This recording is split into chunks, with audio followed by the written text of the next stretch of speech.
എല്ലാവർക്കും നമസ്കാരം. ഹൃദയനിർഭരം ധ്യാനത്തിന്റെ ഈ 53-ാം എപ്പിസോഡിലേക്ക് എല്ലാവരെയും ഹൃദയപൂർവ്വം സ്വാഗതം ചെയ്യുന്നു. നമ്മുടെ ഈ പരിപാടി നമുക്കായി അവതരിപ്പിക്കുന്നത് കേരള ഹാർട്ട്ഫുൾനെസ് റീജിയണൽ ഫെസിലിറ്റേറ്ററായ ശ്രീ കെ.യു. മോഹൻ. സ്വാഗതം മോഹനേട്ടാ. നമസ്തേ ഇന്ദു. പതിവ് പോലെ നമ്മുടെ ഈ പരിപാടിയിൽ 2 പ്രധാന സെഗ്മെന്റുകളാണുള്ളത്. ആദ്യം ഒരു ചോദ്യോത്തരവേളയും അതിനുശേഷം ഓഫ്ലൈനായി സത്സംഗവും 9 മണി മുതൽ 9:15 വരെ സാർവലൗകിക പ്രാർത്ഥനയും. അപ്പോൾ ആദ്യം നമ്മളൊരു സെൻറ്ററിങ് ചെയ്തതിന് ശേഷം ചോദ്യത്തിലേക്ക് കടക്കാം. ഓക്കെ. മൃദുവായി കണ്ണുകൾ അടയ്ക്കുക. നമ്മുടെ ഹൃദയത്തിലുള്ള ദിവ്യ സാന്നിധ്യവുമായി സ്നേഹപൂർവം നമുക്ക് കണക്ട് ചെയ്യാം.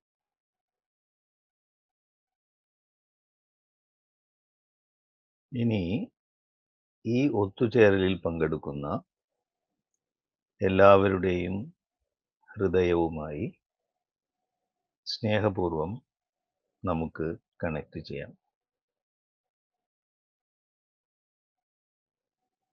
പരസ്പരം കണക്ട് ചെയ്തിരിക്കുന്ന ഹൃദയനിർഭരമായ ഈ അവസ്ഥയിൽ നമുക്ക് ഒരു പ്രാർത്ഥന ചെയ്യാം. നമ്മുടെ ഈ ഒത്തുചേരൽ എല്ലാവരുടെയും സമഗ്രമായ പുരോഗതിക്ക് അനുയോജ്യമാവട്ടെ എന്ന സങ്കല്പത്തിൽ പ്രാർത്ഥനാ നിർഭരമായി നമുക്ക് 2 മിനിറ്റ് ഇരിക്കാം.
ഓക്കെ.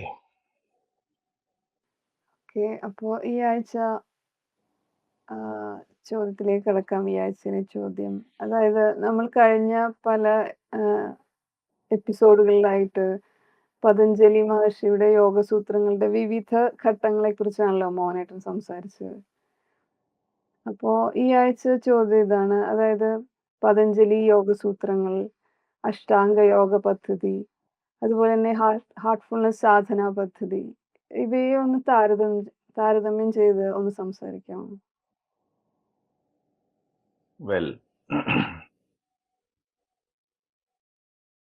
പതഞ്ജലി മഹർഷിയുടെ യോഗസൂത്രങ്ങൾ തുടങ്ങുന്നത് നമ്മൾ പറഞ്ഞു അധ യോഗ അനുശാസനം. അതായത് അധ എന്ന് പറഞ്ഞാൽ ബിഗിനിങ്, തുടക്കം എന്നർത്ഥം. യോഗ എന്ന് പറഞ്ഞാൽ ഹിയർ ആൻഡ് നൗ, ഇപ്പോൾ ഇവിടെ. അപ്പോൾ വർത്തമാനകാലത്തിൽ മനസ്സ് നിശ്ചലമാകുമ്പോൾ അതിൽ യാഥാർത്ഥ്യം പ്രതിഫലിക്കും. അടുത്ത ഘട്ടമായിട്ട് പതഞ്ജലി മഹർഷി പറയുന്നു യോഗം ചിത്തവൃത്തി നിരോധം. അതായത് മനസ്സ് നമ്മുടെ പ്രവണതകൾക്ക് ഊർജം കൊടുക്കുന്നത് നിർത്തുമ്പോൾ സംസ്കാരങ്ങളുടെ ചക്രം തിരിയുന്നത് നിലയ്ക്കും. അതിനെയാണ് ചിത്തവൃത്തി നിരോധം എന്ന് പറയുന്നത്. ആ സമയത്ത് ദൃഷ്ടാവിൽ തന്നെ വിലയം പ്രാപിക്കുന്നു, യോഗദർശനം സാധ്യമാകുന്നു. അപ്പോൾ അതിലേക്കുള്ള വഴി എന്ന് പറഞ്ഞ അഭ്യാസം, വൈരാഗ്യം, വിവേകം, ചിത്തവൃത്തി നിരോധം, യോഗദർശനം, ധ്യാനജചിത്ത. അതാണ് അതിൻ്റെ രീതി. അപ്പോൾ ഈ ധ്യാനജ ചിത്തം, മെഡിറ്റേറ്റീവ് മൈൻഡ്, പതഞ്ജലി മഹർഷി പറയുന്നു, അത് നമ്മെ നിർബീജ സമാധിയിലേക്ക് നയിക്കുന്നു എന്ന്. എന്താണ് നിർബീജ സമാധി? അപ്പോൾ സമാധിയെക്കുറിച്ച് അദ്ദേഹം 8 തരത്തിലുള്ള വ്യത്യസ്തമായ സമാധി അവസ്ഥകളെക്കുറിച്ച് പതഞ്ജലി മഹർഷി പറയുന്നുണ്ട്. ആദ്യം സമാധിയെ 2ആയി വിഭജിച്ചിരിക്കുന്നു.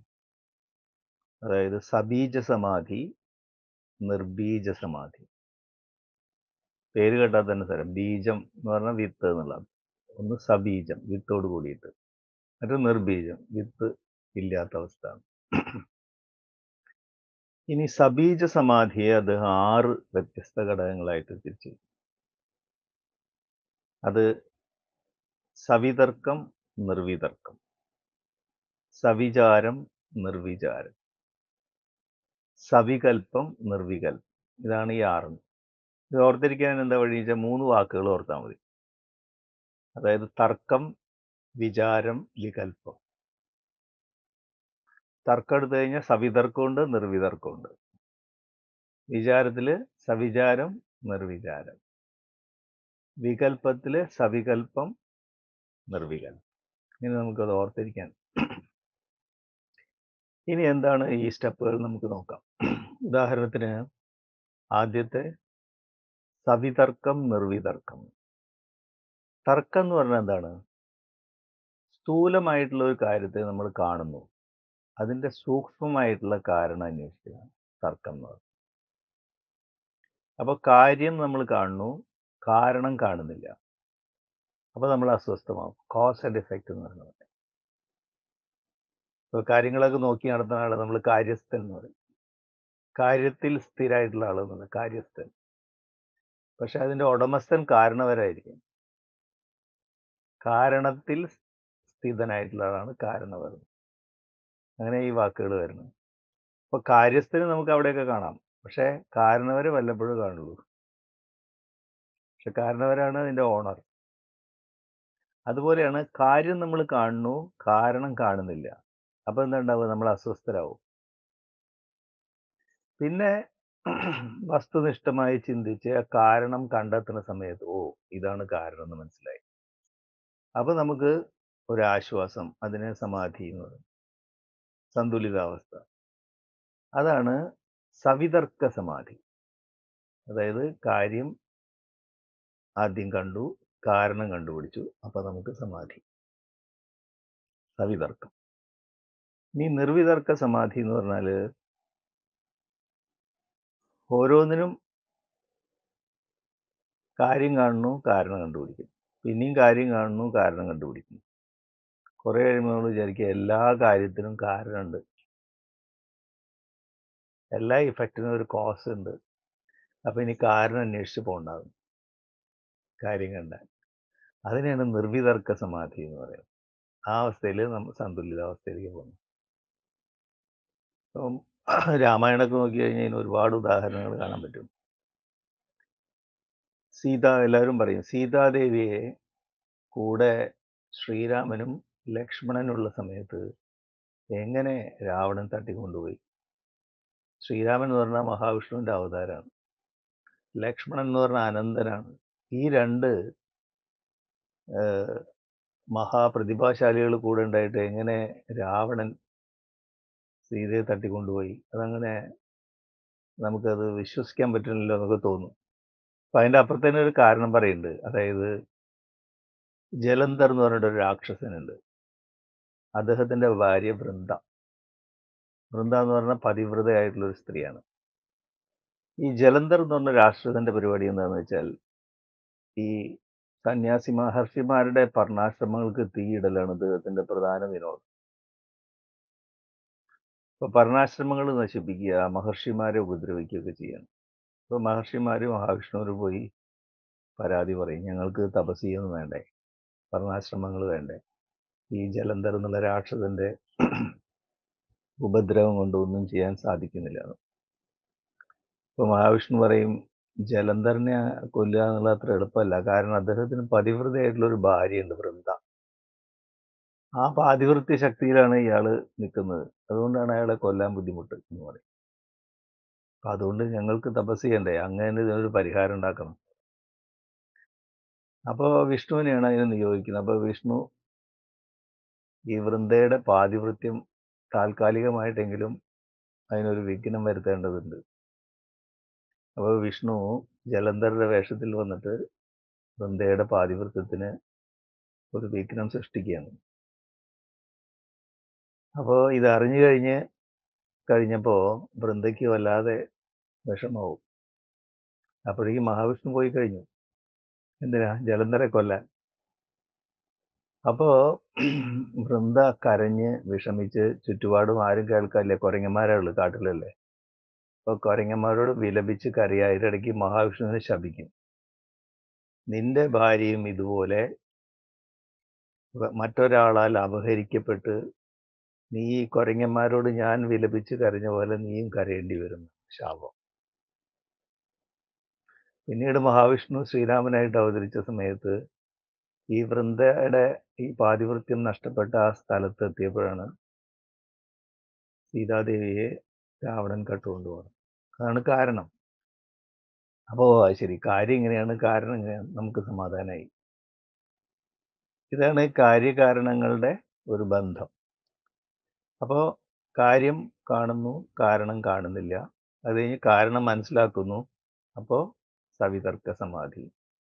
എല്ലാ കാര്യങ്ങൾക്കും കാരണമുണ്ടെന്ന് ബോധ്യമായതുകൊണ്ട് ഇനി കാരണം അന്വേഷിക്കണ്ട എന്ന് വരുമ്പോൾ സമാധി. അതാണ് നിർവിതർക്ക സമാധി.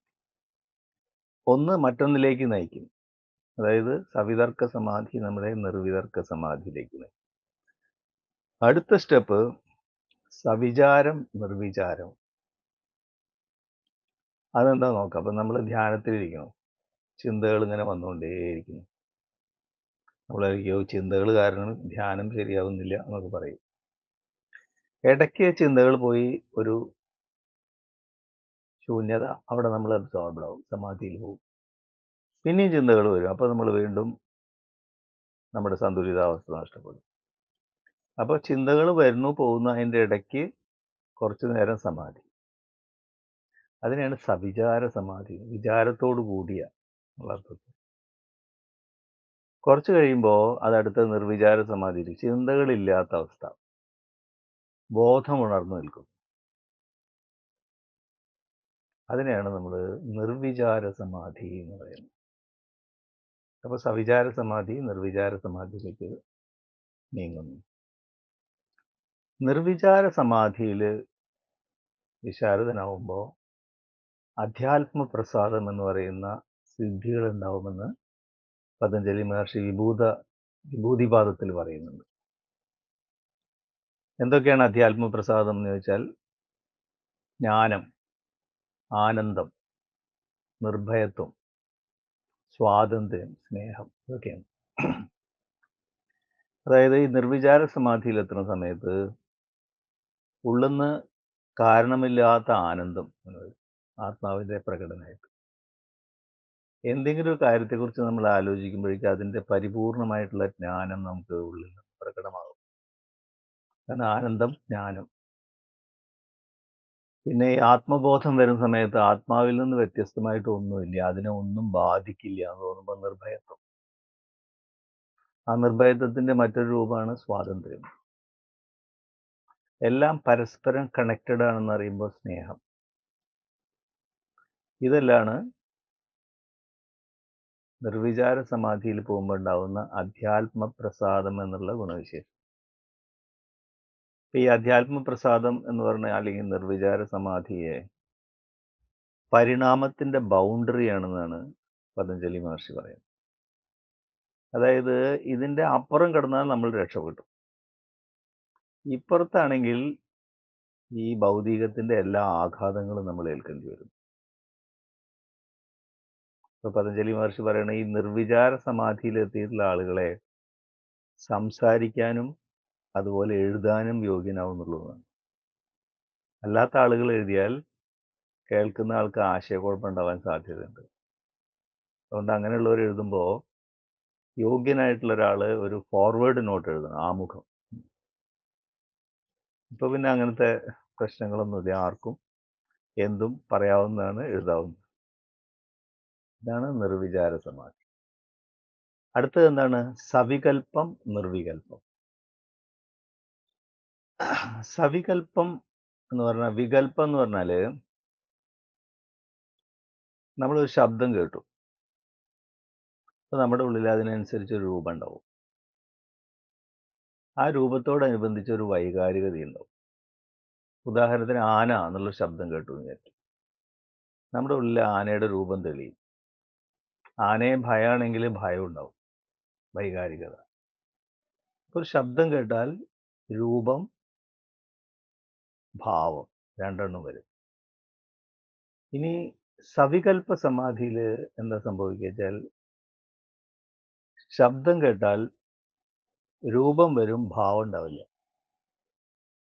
അതായത് ഭാവം എന്ന് പറയുന്നത് വൈകാരികതയാണ്. വൈകാരികത ഇല്ലാത്തതുകൊണ്ട് തന്നെ നമ്മുടെ ഉള്ളിൽ മുദ്രകൾ പതിയില്ല. വൈകാരികതയാണ് മുദ്രകൾ ഉണ്ടാക്കുന്നത്. അതിനെയാണ് സവികൽപ്പ സമാധി എന്ന് പറയുന്നത്. ഈ നിർവികൽപ്പ സമാധി എന്ന് പറഞ്ഞാൽ, ഒരു ശബ്ദം കേട്ടു, രൂപവും വരില്ല, ഭാവവും വരില്ല. അതായത് ഭൂതകാലത്തിന്റെ മുദ്രകൾ കംപ്ലീറ്റ് ആയിട്ട് അസ്തമിച്ച അവസ്ഥ. മനസ്സ് രൂപം, ഭാവം എന്നുള്ള വൈരുദ്ധ്യങ്ങളുടെ പിന്നാലെ പോകുന്ന അവസ്ഥ നിർത്തി ചോയ്സ് എടുക്കൽ നിർത്തുക എന്നുള്ളത്. അപ്പോൾ ഈ നിർവികൽപ്പ സമാധി എന്നുള്ള അവസ്ഥ പതഞ്ജലി മഹർഷി പറയുന്നു, അത് നിർബീജ സമാധിയിലേക്ക് നമ്മളെ നയിക്കുക. അതാണ് 8ാമത്തെ സ്റ്റേജ്. നിർബീജം എന്ന് വെച്ചാൽ ബീജമില്ല എന്നർത്ഥം. ഭൂതകാലത്തിന്റെ മുദ്രകളോ ഭാവിയുടെ ഉത്കണ്ഠകളോ ഇല്ലാത്ത അവസ്ഥ, അതാണ് നിർബീജ സമാധി. ഈ നിർബീജ സമാധി നമ്മെ പ്രാപഞ്ചിക ബോധത്തിലേക്ക് നയിക്കുന്നു, പ്രപഞ്ചബോധം. അപ്പോൾ ഈ അവസ്ഥയിലേക്ക് നയിക്കാൻ പരിപൂർണമായിട്ടുള്ള ചിത്തവൃത്തി നിരോധം അനിവാര്യമാണ്. അതിനെയാണ് വേദങ്ങൾ നേടി നേടി നേടി എന്ന് പറയുന്നത്.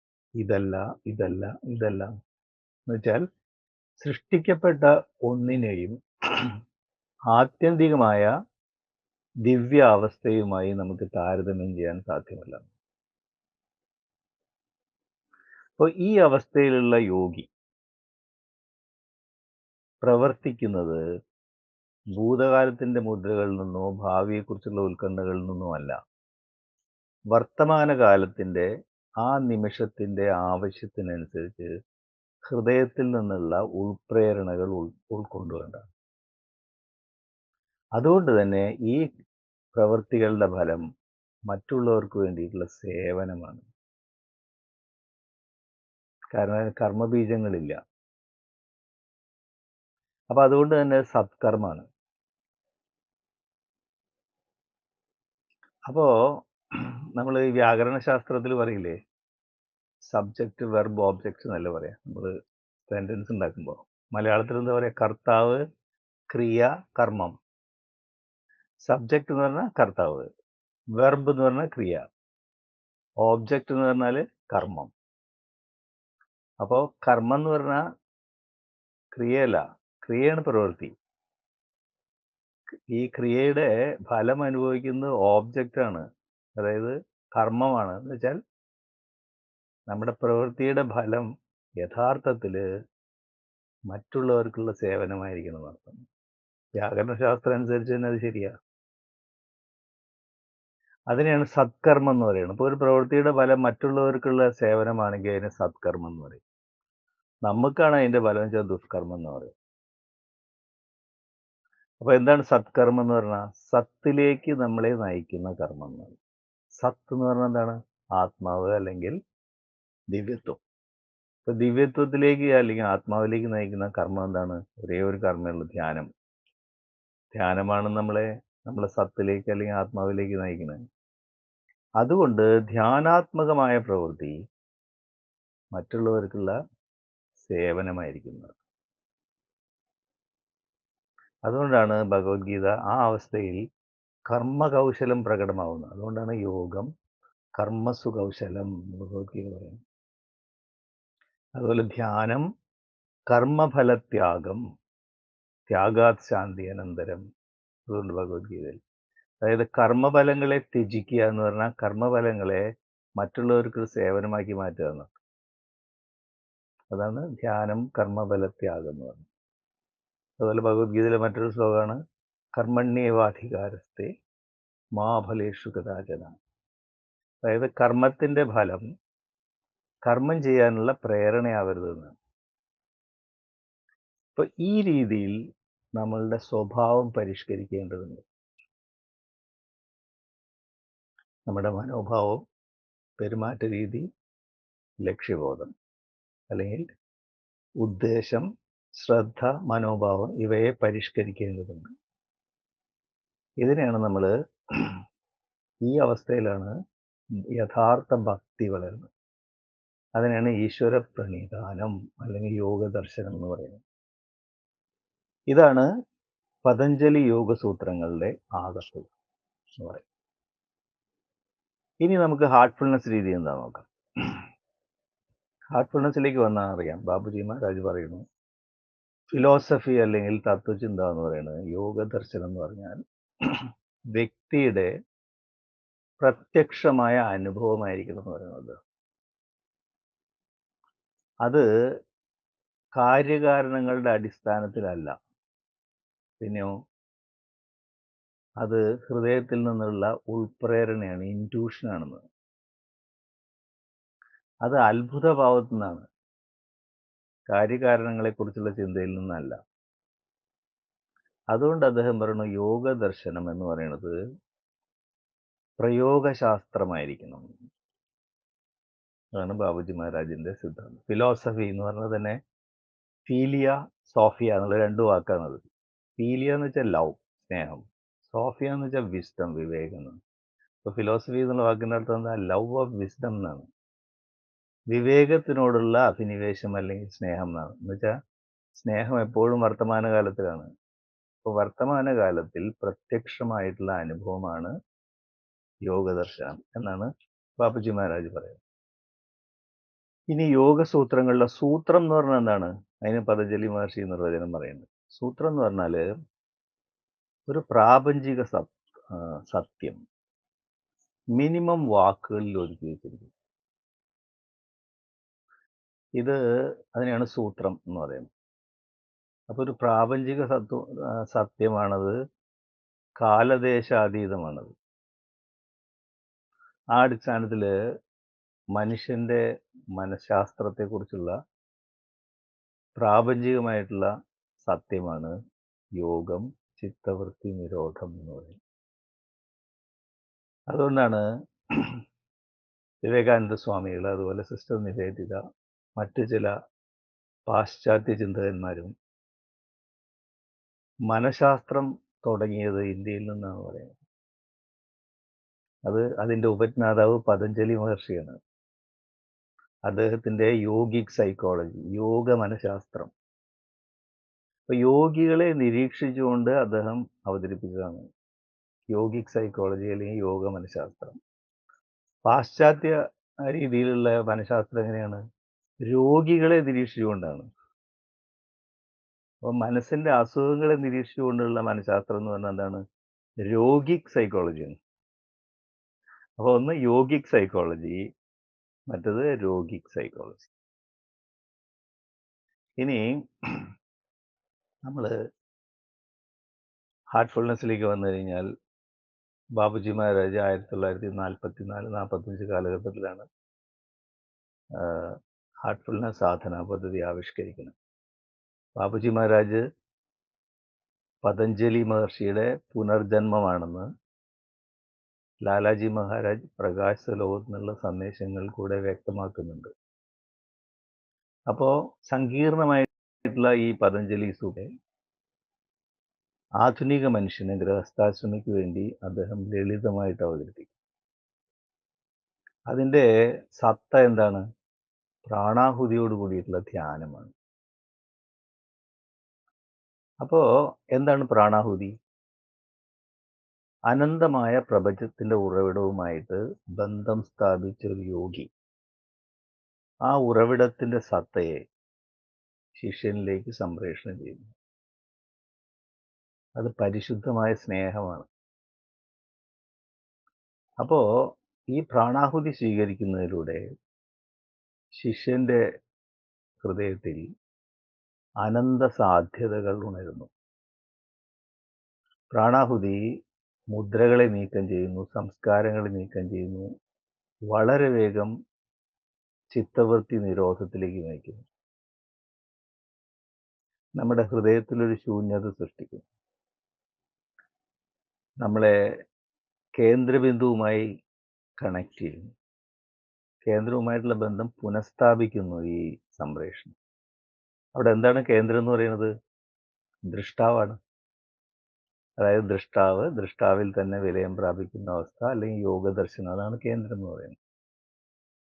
ഇനി ശിഷ്യൻ ഗുരുവിന്റെ ഹൃദയവുമായി കണക്ട് ചെയ്തുകൊണ്ട് സംപ്രേഷണത്തെക്കുറിച്ച് ആലോചിക്കുമ്പോഴേക്കും സംപ്രേഷണം ഗുരുവായി. അതിന് കാലദേശാതീതമായ പ്രജ്ഞയാണത്. കാലം, ദേശം അങ്ങനെയുള്ള യാതൊരു വ്യത്യാസങ്ങളും സംപ്രേഷണത്തിനില്ല. ഈ സംപ്രേഷണത്തിന്റെ പ്രഭാവം എന്തൊക്കെയാണ്? എഫക്റ്റ് നമ്മൾ ഈ റിലാക്സേഷൻ അല്ലെങ്കിൽ വിശ്രാന്തി ഉണ്ടാക്കുന്നു, അനുഭവമാണ്.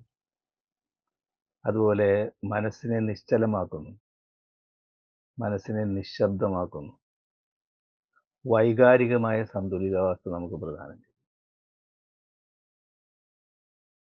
അപ്പോ ഇതാണ് സംപ്രേഷണം, ഇതാണ് ഹാർട്ട്ഫുൾനെസിന്റെ എസെൻസ്. ഇനി ചിത്തവൃത്തി നിരോധം എന്ന് പറയുന്ന ചിത്തത്തിനെ പരിശുദ്ധമാക്കാൻ ധ്യാനത്തിലൂടെ അല്ലെങ്കിൽ പ്രാണാഹുതിയുടെ സഹായത്തോടു കൂടിയുള്ള ധ്യാനം നമ്മളെ സഹായിക്കുന്നു. അപ്പോൾ ചിത്തം ശുദ്ധീകരിക്കാൻ പ്രാണാഹുതിയോട് കൂടിയിട്ടുള്ള ധ്യാനം, വൃത്തികളെ ശുദ്ധീകരിക്കാൻ ദിവസേനയുള്ള ശുദ്ധീകരണം, സ്വാധ്യായം, ആത്മപരിശോധന. ഇനി പ്രാർത്ഥന, ഹാർട്ട്ഫുൾനെസ് പ്രാർത്ഥന സംപ്രേഷണത്തിന്റെ സ്വിച്ച് പോലെ പ്രവർത്തിക്കുന്നു. ഹൃദയത്തിൽ ഒരു ശൂന്യത സൃഷ്ടിക്കുന്നു പ്രാർത്ഥന. ആ ശൂന്യതയെ നമ്മൾ നത്തിങ്നെസ് എന്ന് പറയും. ആ നത്തിങ്നെസ്സിനെയാണ് നമ്മൾ നിരോധം എന്ന് പറയുന്നത്, അല്ലെങ്കിൽ ഈശ്വര പ്രണീധാനം. അപ്പോൾ യോഗം, ചിത്തവൃത്തി നിരോധം, തപസ്, സ്വാധ്യായം, ഈശ്വര പ്രണീധാനം, ഈ എല്ലാ സ്റ്റെപ്പുകളെയും ബാബുജി മഹാരാജ് സംപ്രേഷണത്തിലൂടെയുള്ള ധ്യാനം, ശുദ്ധീകരണം, പ്രാർത്ഥന എന്ന ലളിതമായ ഹാർട്ട്ഫുൾനെസ് പരിശീലന പദ്ധതിയെ ഒതുക്കി. ഇനി അഷ്ടാംഗ യോഗ പദ്ധതിയിലേക്ക് വന്നാൽ, പതഞ്ജലി മഹർഷി 8 സ്റ്റെപ്പുള്ള അഷ്ടാംഗ യോഗ പദ്ധതിയായിട്ട് പതഞ്ജലി യോഗസൂത്രങ്ങളെ അവതരിപ്പിക്കുന്നുണ്ട്. പരിപൂർണതയിലേക്കുള്ള 8 സ്റ്റെപ്പുകൾ: യമം, നിയമം, ആസനം, പ്രാണായാമം, പ്രത്യാഹാരം. ആദ്യത്തെ 5 സ്റ്റെപ്പുകളെ മൊത്തത്തിൽ യമം അല്ലെങ്കിൽ ക്രിയായോഗ എന്നാണ് പറയുന്നത്. ധാരണ, ധ്യാനം, സമാധി, അതിനെ സംയമം എന്ന് പറയുന്നത്. അതാണ് പ്രാക്ടീസ് പാർട്ട്. അതായത് പ്രാണാഹുതിയോട് കൂടിയുള്ള ധ്യാനം, ശുദ്ധീകരണം, പ്രാർത്ഥന. അപ്പോൾ യമം സംയമത്തിലേക്ക് നയിക്കുന്നു, അല്ലെങ്കിൽ സംയമം യമത്തിലേക്ക് നയിക്കുന്നു എന്ന് പറയുന്നത് ചക്രം പോലെയാണ്. അങ്ങനെ യോഗദർശനം സാധ്യമാകും. അപ്പം ഇങ്ങനെ നോക്കുമ്പോൾ സങ്കീർണമായ പതഞ്ജലി യോഗസൂത്രങ്ങളെ അല്ലെങ്കിൽ അഷ്ടാംഗ യോഗയെ ലളിതമായ ഹാർട്ട്ഫുൾനെസ് പരിശീലന പദ്ധതിയായി ബാബുജി മഹാരാജ് പുനരാവിഷ്കരിച്ചിരിക്കുന്നു. അപ്പോൾ ഈ യോഗസൂത്രങ്ങളും അഷ്ടാംഗ യോഗയൊക്കെ നമ്മൾ മനസ്സിലാക്കാൻ ശ്രമിക്കുമ്പോൾ ഹാർട്ട്ഫുൾനെസ് മാസ്റ്റേഴ്സിനോടുള്ള, പ്രത്യേകിച്ച് ഹാർട്ട്ഫുൾനെസ്സിൻ്റെ ഗ്ലോബൽ ഗൈഡ് ദാജി, കാരണം അദ്ദേഹമാണ് യോഗസൂത്രങ്ങളെ വീണ്ടും പുനരാവിഷ്കരിച്ച് നമ്മളെ അത് പഠിക്കാനൊരു പ്രചോദനം നൽകിയത്. അപ്പോൾ ഈ ഹാർട്ട്ഫുൾനെസ് മാസ്റ്റേഴ്സിനോടുള്ള സ്നേഹവും ഭക്തിയും അതുപോലെ ആരാധനാ മനോഭാവവും ഈ യോഗസൂത്രങ്ങൾ മനസ്സിലാക്കാൻ ശ്രമിക്കുമ്പോൾ 10 മടങ്ങ് വർദ്ധിക്കുന്നതായിട്ടാണ് എൻ്റെ വ്യക്തിപരമായ അനുഭവം. എല്ലാ ആത്മീയ സാധകർക്കും അപ്രകാരം ആകട്ടെ എന്ന് പ്രാർത്ഥിക്കുന്നു. തഥാസ്തു. Thank you. നമസ്കാരം. വളരെയധികം നന്ദി മോനേട്ട.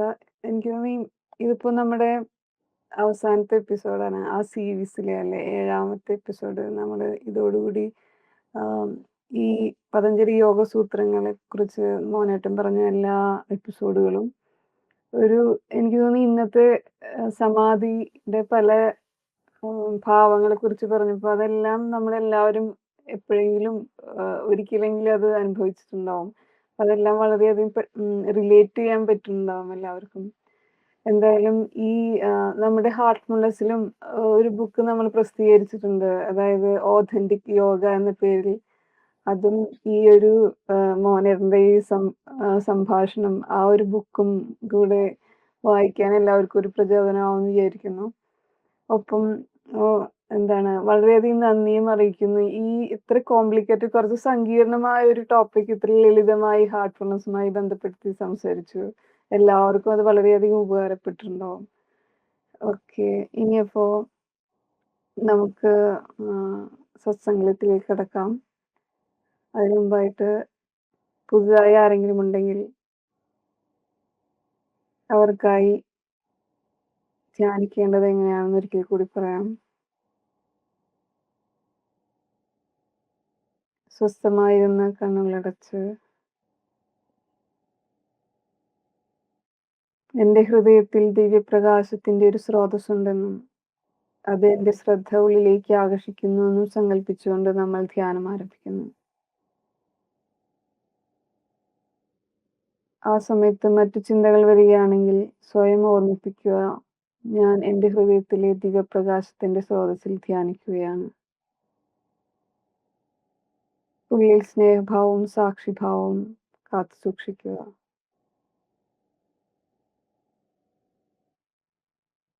അതിനുശേഷം 9 മണി മുതൽ സാർവലൗകിക പ്രാർത്ഥന. എല്ലാവരിലും സ്നേഹവും ഭക്തിയും വിശ്വാസവും സാഹോദര്യവും നിറയുന്നു എന്ന് സങ്കല്പിച്ചുകൊണ്ട് നമ്മൾ 15 മിനിറ്റ് ധ്യാനിക്കുന്നു. ഒരിക്കൽ കൂടി നമ്മൾ അടുത്ത ആഴ്ച ദാജിയുടെ 70ാം പിറന്നാളാണ്, ബർത്ത്ഡേ സെലിബ്രേഷൻ ഭണ്ഡാര. എല്ലാവർക്കും വളരെയധികം സുഹൃതം നിറഞ്ഞ ഒരു ഹാപ്പി ഭണ്ഡാര കൂടി ആശംസിക്കുന്നു. ജന്മദിനാശംസകൾ എല്ലാ ആത്മീയ സാധകർക്കും. Thank you. അപ്പോൾ നമുക്ക് 9 മണി വരെ സത്സംഗം, 9 മുതൽ 9:15 വരെ സാർവലൗകിക പ്രാർത്ഥന. ഈ സമയത്ത് നമ്മൾ യൂട്യൂബ് ഡിസ്കണക്ട് ചെയ്യാണ്. Thank you. നമസ്കാരം.